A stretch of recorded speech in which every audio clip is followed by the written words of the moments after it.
Ini ang Digicast Negros X, ang top 10 nga balita sa Negros Island region ng amo ni idulong sa inyo. Kagyaring aton top stories subong nga adlaw, June 13, 2025.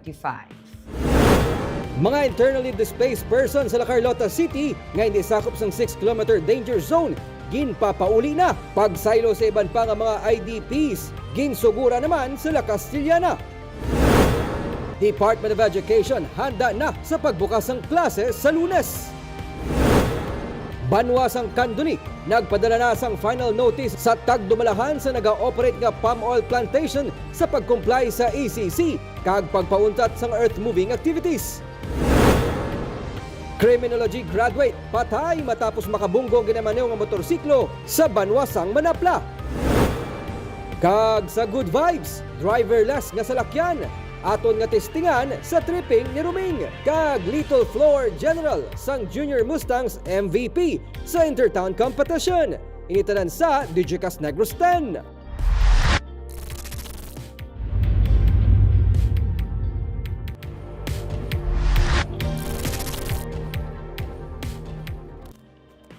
Sa number 10, masobra sa piso nga saka sa produkto petrolyo ang magasugata sa mga motorista sa masunod nga semana. Base sa apat ka adlaw nga trading sa MOPS o Min of Platts sa Singapore, ginapaabot ang saka sa presyo sa produkto petrolyo sa masunod nga semana, Hunyo 17. Inisunod ka Department of Energy Oil Industry Management Bureau Assistant Director Rodela Romero. Ginapaabot ang 90 sentimos tubtob 140 per liter nga saka sa gasolina. Sa diesel naman piso tubtob 140 per liter ang saka. Sa kerosene, piso tubtob 120 per liter naman. Sunod sa kay Romero, pila sa mga ginatudlo factor sa ginapaabot nga oil price hike, nagalakip sang geopolitical tensions, kangay sang naga-escalate nga Russia-Ukraine war. Ang nuclear deal sa tunga sang Estados Unidos kag Iran, kag ang trade talks sa tunga sang duha ka superpowers,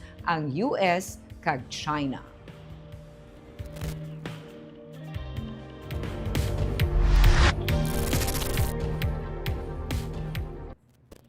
Sa number 9, construction sang Diversion Channel, yara na sa 75%.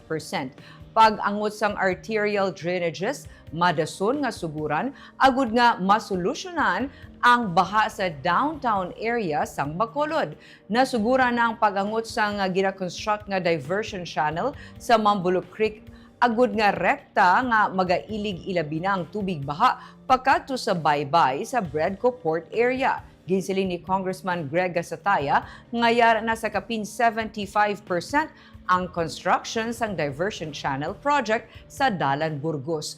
Pero kinahanglan pa nga maangot ang tanan nga mga arterial drainage na lakip diri ginakaayo karon sa City Engineer's Office sa Reclamation Area, agud nga masolusyonan ang pagbaha sa downtown area sang syudad. Wala malakip ang floodgate project nga ginapaabot magaangot sa outfall o kun guluhaan sang tubig halin sa Diversion Channel. Naghinyo na sa to si Mayor Albi Benitez sa national government nga mapangitaan sang pondo pagi sa DPWH ang tatlo ka mga ginaplano nga floodgate project sa syudad.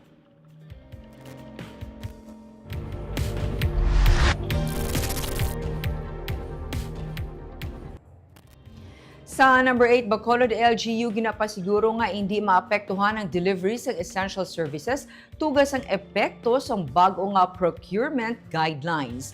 Hindi ilang ang pagbakal sa syudad sa mga school supplies nga tuigan nga ginahatag sang libre sa mga public elementary students sa Bacolod ang na-delay. Tugas ang panibag-o nga guidelines sa idalom sa Republic Act 12009 o kunang New Government Procurement Act of 2024.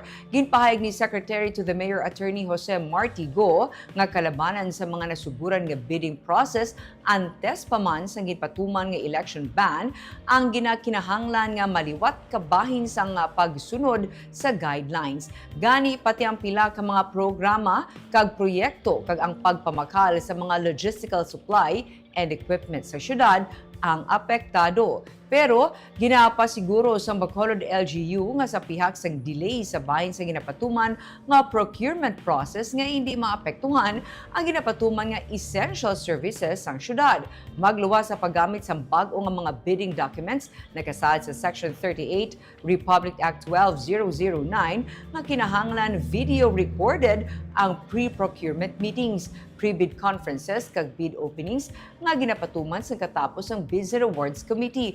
Kabahin ini sang pagpasiguro nga maging efficient, convenient kag transparent ang government procurement.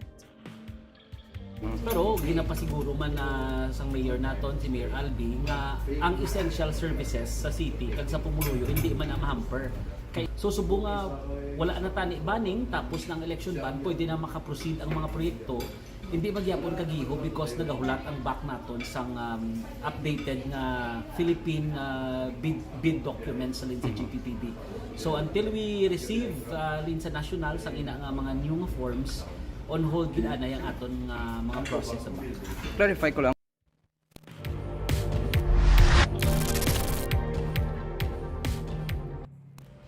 Sa number 7, commercial establishment sa Barangay Gargato sa Banwa sa Hinigaran ang nasunog. Nagpuog ang madamor nga aso sa kilid sa dalan sang masunog ang 3 ka mga baligyaan sa sulod sa commercial building sa Barangay Gargato sa Hinigaran sang inilang nga hapon. Nalakip sa nasunog ang baligyaan sang agricultural products, beauty shop kag opisina sang lending firm. Wala sang nasamaran sa sunog. Naglabot sa 720,000 pesos ang halit nga natugas ang sunog.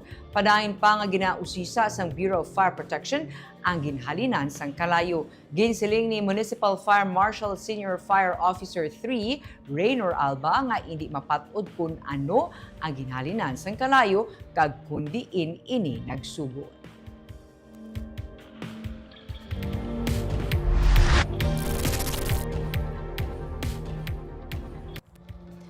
Sa number 6 insidente sang ginalagar akyat bahay sa Barangay Alihis sa Bacolod City nakuhaan sang CCTV. Nakuhaan sang closed-circuit television camera footages ang akto nga pagsulod kag pagsaka sa ginalagar kawatan sa isa ka apartment unit sa Purok Himaya sa Barangay Alihis sa Bacolod sa tinalikdan nga Hunyo 8. Makita sa kopya sa CCTV na may nagwa nga bata sa gate kag dugay-dugay, nagsulod ang lalaki nga nagasuksok sang kalo. May takop ang guya, naka long sleeves kag jogging pants. Pagkaligad sang pila ka minutos, nagsaka ini sa kudal nga may suksok na nga jacket kag may dala nga bag. Ginalagar na kuha sang kawatan ang mga wallet nga may unod 30,000 pesos nga cash, branded nga sapatos, gold nga pulseras, mga bags, cards, isa ka botelya sang Scotch whiskey, leather jackets, projector, kag pila pa ka mga gamit sa apartment. Sa atong Mayo, ginsulod man sang kawatan ang nasambit nga apartment kung sa diin nakuhaan man ini sang video samtang nagatakla sa railings kag kudal, bitbit ng sako nga may unod nga mga kagamitan. Nalakip na ang 10,000 pesos nga cash, IDs kag branded nga mga sapatos. Ginaimbestigaran pa sa karon sa kapulisan ang duha ka insidente.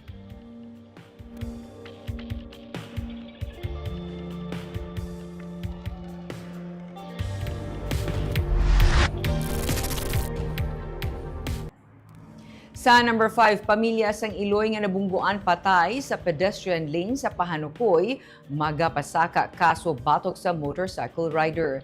Ginaproseso na karon sa kapulisan ang mga dokumento sa pagpasaka sang kaso nga reckless imprudence resulting in homicide batok sa driver sa motorsiklo nga nakabunggo sa Iloy nga nagatabok sa pedestrian lane malapit sa isa ka ospital sa Dalan Araneta, Barangay Pahanukoy sa siyudad sa Bacolod sa tinalikdan nga Miyerkules, Hunyo 11. Ginpahayag ni Police Executive Master Sergeant Rodney Tiania sa Traffic Management Unit wala sa patimaan nga mag-aareglo ang pamilya sa biktima nga ginkilala kay alias Ruth, 40 anyos, residente sa Barangay Pahanukoy. Sandig sa investigasyon, nagatabok sa pedestrian lane padulong na sidlangan si Ruth upuring iya menor de edad nga bata mga launa 15 sang hapon, Hunyo 11. Sa nabungguan ini sang Euro nga motorsiklo nga nagadalagan pa norte sang dalan. Ginamaneho ang motorsiklo ni alias Chris 20 anyos, kag ang kasini ang 19 anyos nga si alias Joe. Pareho sila nga nakaangkon sa mga pilas kag gindala sa ospital. Suno kay Tianya, may kadasigo ng pagpadalagan sa motorsiklo ni Chris. Rason nga wala sini malikawan ang pedestrian.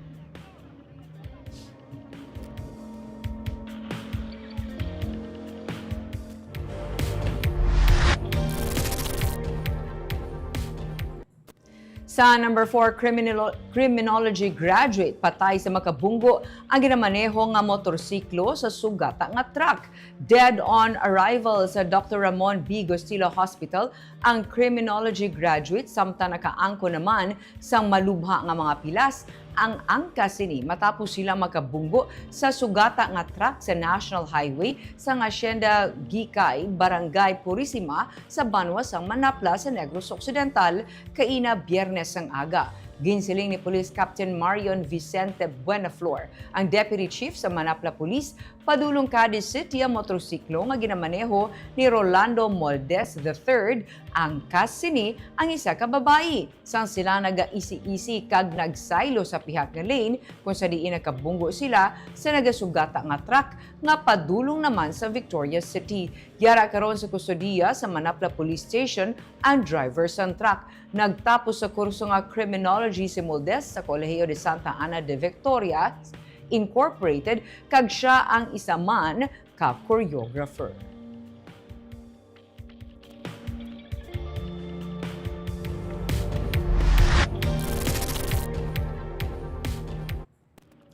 Sa number 3, Banwa sang Kandonia nagpadalaman sa sulat sa kumbuyahan nga nag-ooperate sang palm oil plantation sa Banwa nga nagapauntat sa ila sang ilang nga operation. Tubtub nga sila ang makakomply sa mga rekisitos nga ginapangayo sa ila. Suno kay Mayor Ray Ruiz na bato na sa Hacienda Asia Plantations Incorporated ukon happy ang ilagin padala nga final notice nga dapat temporaryo anay maguntat sa palm oil operation lakip na sa earth-moving activities. Pathag ni Ruiz, makapila naman ginpadalaan sang notice ang happy base man sa resulta sa monitoring sang multi-partite monitoring team ugaling wala sila sa gihapon makakomply. Nagpadala na sang ilang technical staff ang Environment Management Bureau 6 bilang sabat sa sulat ni Negros Occidental Governor Eugenio Jose Lacson angot sa non-compliance sa ECC sang happy kasubuman sa ila sini nga earth-moving activities sa duta sakop sang Integrated Forest Management Area o kun IFMA. Naghinyo ang probinsya sa pagpapanaog sang cease and desist order sa EMB6 batok sa happy bangod ang EMB ang may authority bahin diri. Suno kay Forester Vicente Los Bañas, pamuno sa Enforcement Division sang EMB6, sila ang magapatigayon sang verification kag nagahulat sila sang report sang ginpadala nila nga technical staff. Si Governor Lacson ang nagsulat naman sa kay DNR Secretary Rafael Lotilla nga magpatunga para masettle na ang issue. Suno kay Los Bañas sa June 17 pa, magapungko si Lotilla. Nagalaom si Mayor Ruiz nga sa mas madali nga panahon kung tani, masettle naman ang issue.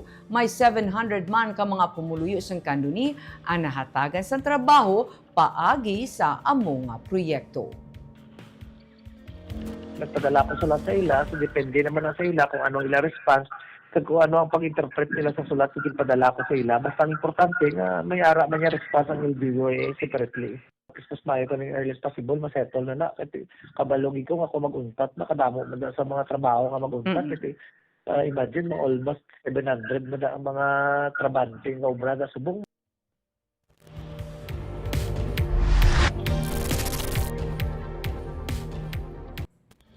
Sa number 2, Department of Education ang labing nag-aabi-abi sa mga estudyante sa pagbukas ng klase sa Lunes, Hunyo 16. Suno kay DepEd Negros Occidental Division spokesperson Ian Arnold Arnaiz, padayon ng ilang nga pahanungdom sa mga ginikanan nga wala sang balayran nga ginasukot ang mga eskwelahan. Hindi man required ang mga uniforme sa kabataan. Ang importante suno sa iya nga may nagakaigo nga bisti ang bata sa iya nga pagsulod sa klase. Dalaman sang isa ka semana nga brigada eskwela na plastar na ang mga kinahanglanon sa eskwelahan, lakip na ang nagakaigo nga seguridad sa mga kabataan.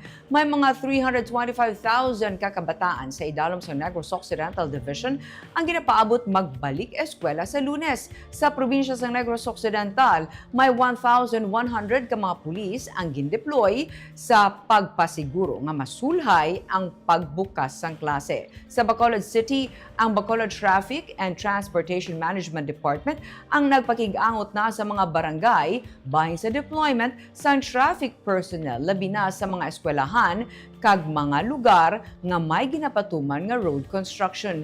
Ini sa pagpasiguro sang dalagan sang trapiko. Siyempre sa mga bata, welcome back sa aton bagong school year. Ang importante is ang ila edukasyon, natutukan nila magtuon sang todo rather than sang iban-iban ng mga butang. No?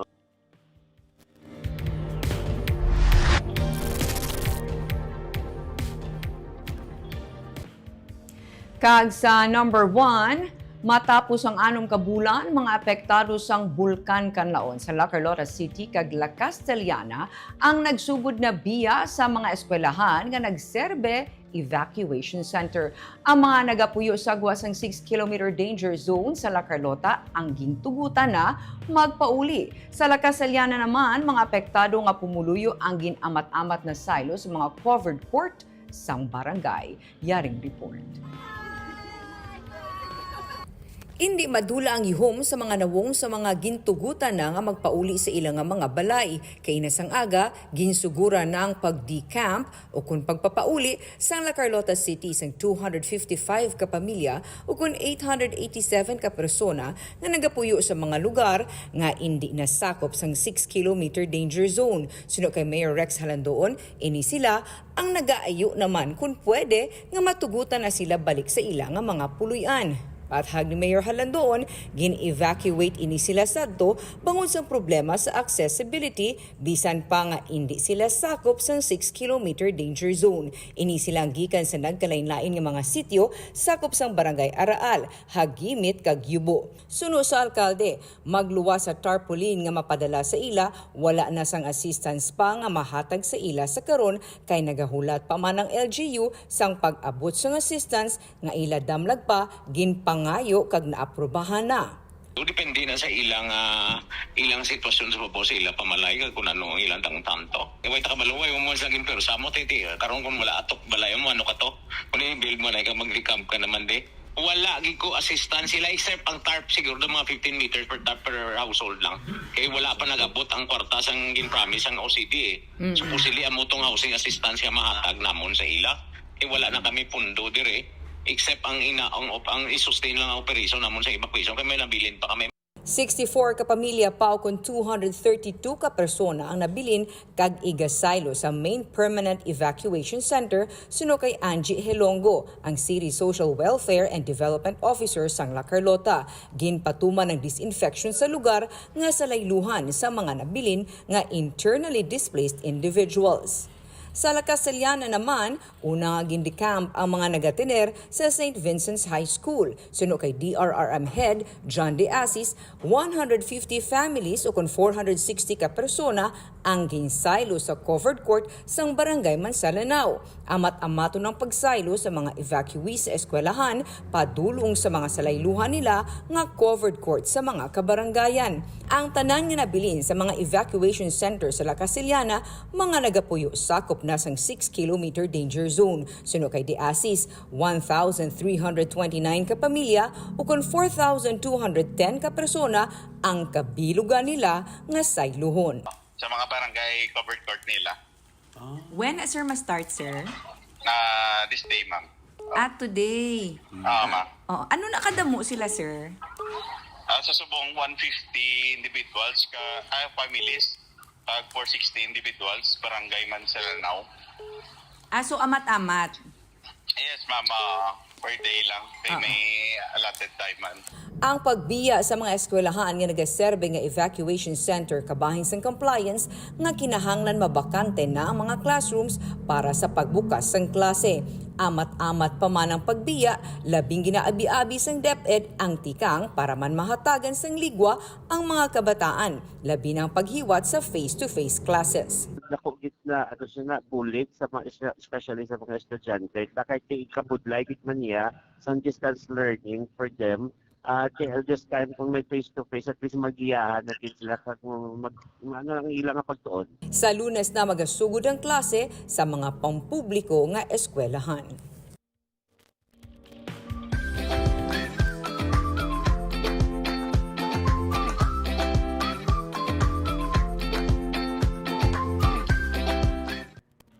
Kag sa Good Vibes Weekend, driverless kasalakyan ang testingan sa tripping ni Ruming. Kag Little Floor General sang Junior Mustangs MVP sa Intertown Competition. Oh my kulay.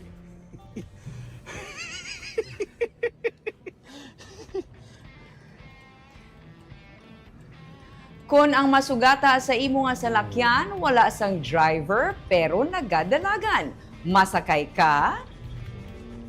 Ini ang testingan o kung gintestingan ni Ruming sa sininga episode sang Tripping ni Ruming.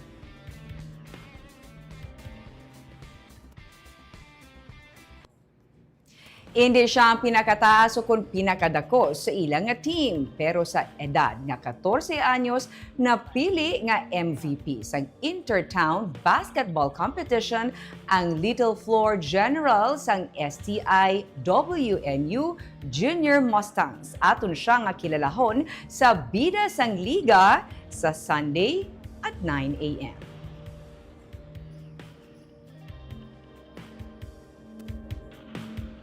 Kag kita ang naga-shoutout sa aton nga mga live viewers sa YouTube kay Christopher Akaling, good afternoon sa imo, kag kay Dudes Tolentino. And of course sa Facebook, good afternoon kay John Randolph Rubin. Happy birthday sa imo nga bata. Kay Dr. Megan, ang niya watching from Kuwait.